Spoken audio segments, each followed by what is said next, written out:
Hello and welcome to today's video, which is going to be the finale for my project Use It Up for 2020.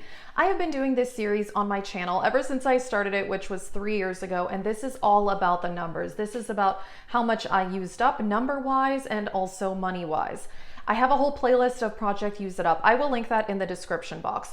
Also, I don't show products in this video, so I'll link my Project Pan playlist from last year if you do want to see that, and I'll be starting a new Project Pan playlist for this year as well. I'm going to be talking about the numbers from my makeup empties, but again, I'm not showing the products, so I will link my 2020 makeup empties video if you do want to see the actual products. I love that video. It is so much fun to see all of that together. Another thing I will mention is that previously I was talking about how much I actually spent on makeup and skincare. But in the last 6 months, I've decided not to do that anymore. And that is because I'm not actually keeping track of that anymore. What I've been doing instead is more of like a monthly life budget. And I have a certain amount, that I can spend on all of the necessities, bills, things like that, savings, etc. And if there's money left over, then I am allowed to buy makeup. So that is what I did for last year.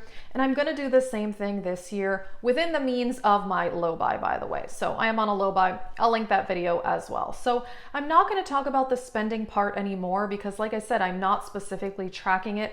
I just felt like it didn't really make sense for me to track such a small percentage of my spending when I wasn't tracking all of my spending. So I think that actually makes more sense. So this is going to be all about what I used up. And I'm also going to compare to the last few years as well. I thought that would be fun to do. So let's get into it. Let's start with the most fun part, 2020 makeup empties. Again, if you did not see that video, I will link it. Check it out to see the actual products. I finished 70 makeup items for a value of $946. So that is just makeup, full and deluxe sizes. I don't keep track of foil packets or anything like that. So that is just makeup empties. I am so happy about that. I really, really am. And it was mostly full-size products. I gotta say, I'm pretty thrilled. I was hoping to get to $1,000 for makeup empties. I did not, but that is okay. I'm kind of gonna try to do that for this year by focusing on a few more high-end products because that really does make a huge difference. A lot of the stuff that I finished was drugstore, which a lot of my favorite makeup is drugstore, and I have no problem with that, but it would be kind of exciting to get to $1,000 of makeup empties. I'll just tell you a few of the categories of makeup since I've already talked about that in that other video. I did finish 12 foundations. Some of those were deluxe sizes, I will say, and a lot of those were already half empty at the beginning of the year. So it's not like I finished 12 full-size foundations in a year. That would be pretty impossible. I did finish one bronzer, which was so exciting, deluxe size, and I did finish one blush. And then another high category was I finished 12 lip glosses, mostly full size. Last year, I reapplied lip gloss instead of lip balm, and that's how I was able to use up so much lip gloss, which was very, very exciting. So makeup empties, 70 items for 1 year. I'm pretty happy with that, not gonna lie. Let me tell you my skincare empties. $978 of skincare empties for the year. That's actually more than I thought. I will say I did start to use a bit more higher end skincare this last year than I did the year previous, because in 2019, I was on a beauty budget for makeup and skincare, and that really limited my ability to buy high-end skincare. So my skincare empties were much lower in 2019 because I was using more drugstore. Now my skincare routine is probably like half drugstore, half high-end. There's some amazing drugstore skincare products that are holy grails for me, but not being on a low buy in 2020, including the skincare, did allow me to try a bit more high-end skincare. And also I did get some high-end skincare in PR as well. So I did use some of those things up and I technically did not pay for them, but those still count in my empties because I did finish them. Perfume. Okay, I did finish $105 worth of perfume. Actually, this is a category I would like to finish more of because one of the things I finished was a body spray that was like $10. And then I finished some deluxe size perfume bottles. I really want to finish more of my full size perfume bottles. I did a perfume collection in December, if you saw that, and I have a lot of full size perfume bottles. I love perfume. It's one of my favorite things ever. So that is a goal this year. I would like to do better in that category. So my combined total for makeup and skincare empties for 2020 was $1,924.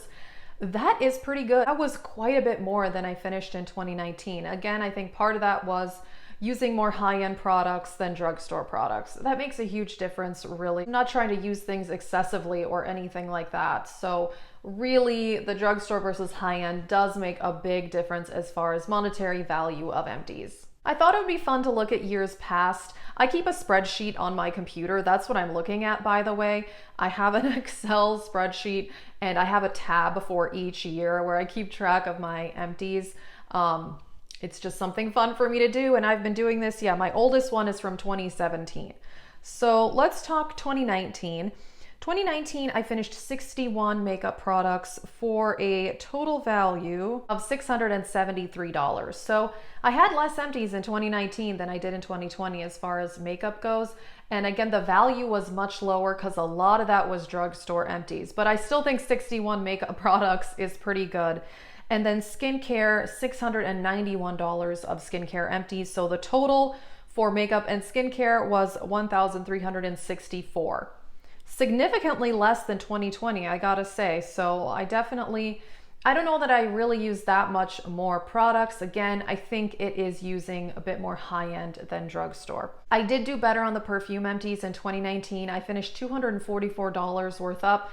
I finished some full-size perfumes. Like I remember for sure I finished one of my Dolce & Gabbana fragrances, which cost like $100 a bottle. So, you know, definitely that was a big part of it. And that's a big goal for this year, is to finish more of my full-size perfumes. All right, let's travel back in time to 2018. And I finished, again, 61 makeup items, exactly the same as 2019. That's kind of funny there.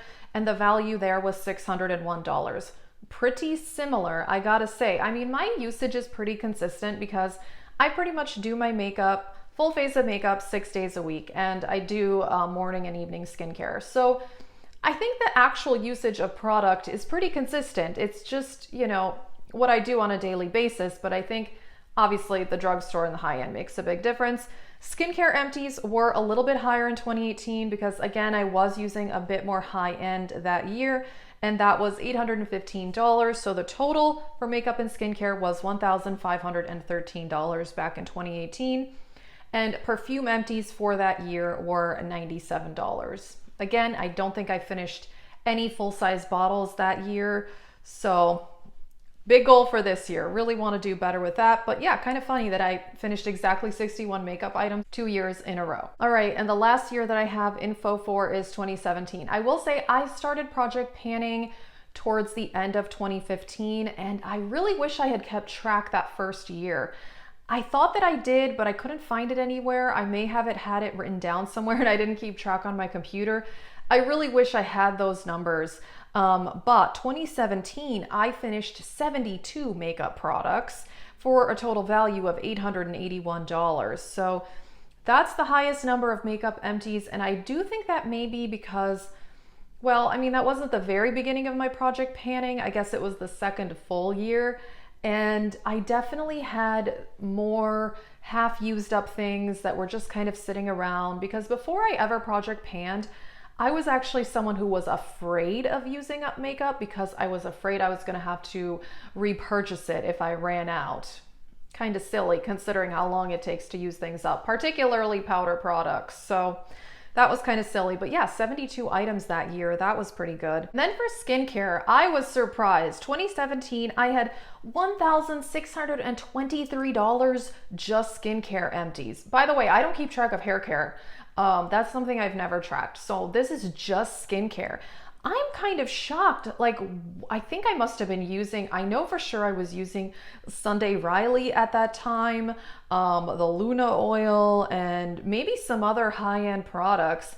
I don't know. I've got to say, I'm pretty shocked by this. That is a lot. So I must have been using some really high-end skincare in 2017. I barely even remember. That was quite a few years ago now, but wow, that really surprised me, I gotta say. And then for perfume empties, $228. So that year I did finish up some full-size bottles. The total for just the makeup and skincare in 2017 was $2,504. That's a lot, honestly. Like, I gotta say, I'm actually really happy that I haven't used up that value of skincare, because I think I must have been using some really expensive skincare products that I don't even remember what they were. That's a lot. I mean, 1 year of just maintaining my skincare was $1,600 back then. I think that's excessive. So I'm happy that I use these things up, but it's a little concerning to look back and think that I was spending that much money on skincare. I think it's a little ridiculous. So I think now what I'm using for skincare and how much I'm using up, I'm more okay with that, because that's the thing about skincare is I'm not keeping back stock of it like I have makeup, and it doesn't last very long. I mean, skincare expires much faster than I would say even a cream or liquid makeup product. So yeah, using that much expensive skincare, definitely not something I'm interested in doing again. So I don't really know that I'm that proud, even though this is a lot more usage than I had other years. It kind of just makes me feel like I was wasting a bunch of money on high-end skincare that I probably didn't need. Yeah, so as far as the skincare empties this year, I used up $978 worth. And honestly, if keeping up my skincare routine costs $1,000 a year, I'm okay with that, because I don't do outside procedures or facials or anything like that. All of my skincare is purely just what I'm doing at home. So if it costs that much, I'm okay with it. I think, yeah, spending $1,600 a year to maintain my skincare routine to me seems like a lot, and I don't want to spend that much, but what I'm doing now, I'm actually okay with that. So I think that's more reasonable for me. That is it for this video. I gotta say, this was a lot of fun to compare this to years past, because I hadn't looked at those spreadsheets before I started filming this video. So I kind of have surprised myself along the way, but I'm really happy that I've kept track of this for so long, because it's really fun to see. Again, I wish I had the numbers from that first like year and a half of project panning. I think that would be really fun to see, because I'm pretty sure in 2016 I did finish a bit more makeup products even, because when I first started project panning, I had so many things that were half or quarter empty that I was just kind of afraid of using up. I'm really happy with how much I finished in 2020. I think skincare wise, it's reasonable. Makeup, I probably would want to use up a little bit more, at least monetary value wise. I'm on a low buy for this year, so I can't really buy that much makeup anyway. If you saw my low buy intro, it's based on the number of products, not based on the cost of the product, because again, I'm doing that more lifestyle monthly budget thing that I just think makes sense for me to track all of my spending instead of just a small percentage of it. So I thought that worked out very well for me. That is it for this video. If you want to see my other Project Use It Up series, I'll link the playlist. If you want to see the actual products, check out my Project Pan playlist. That is it. Thank you so much for watching, and have a great day.